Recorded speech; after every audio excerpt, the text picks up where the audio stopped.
Shalom. This week we begin the book of Leviticus, Vayikra.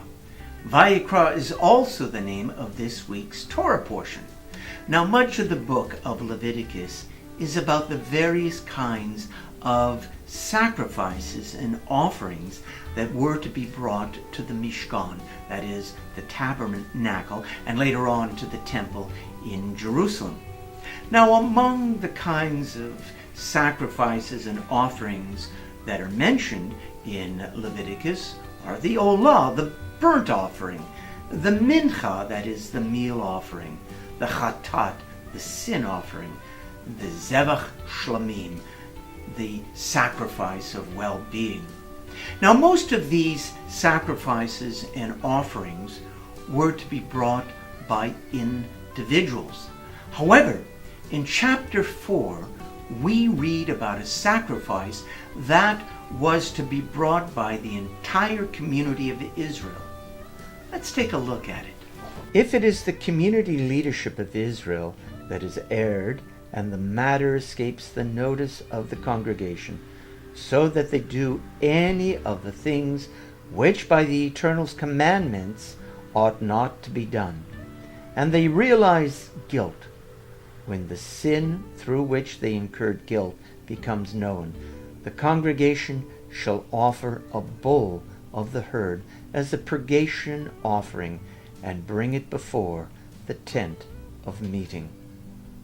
What seems to have happened here is that the leaders of the people made some sort of mistake regarding what was allowed or forbidden by the terms of the covenant between Israel and God.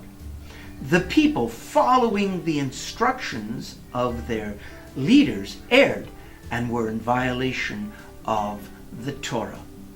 It's interesting to note that even though it was the leaders, in this case, we might presume that it was either Moses or Aaron, or later on in later generations, it could have been the high priests or the great Sanhedrin, the court that stood in Jerusalem. Even though it was the leaders who made the mistake, it was the community that had to pay the price. It was the community that had to take responsibility for what had happened, even though the mistake originated with the leadership. Now, what lessons do we take away from this passage? I think one lesson that we take away from this passage is that leaders, human leaders, are not infallible. Sometimes they make mistakes.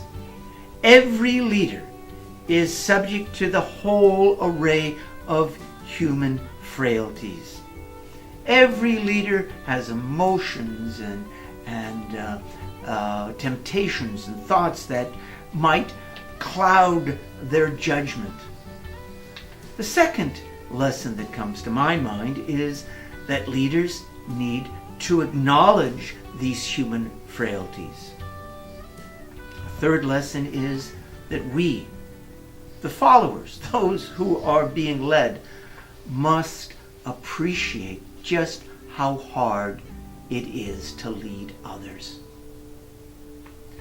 And the fourth lesson that I come away with from this passage is that no one should ever follow blindly, whether it's in religious life or in the political realm.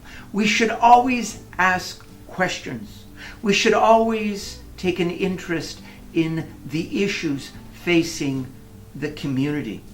We must never give absolute power to our leaders to decide our fate. This is what a mature and responsible community does.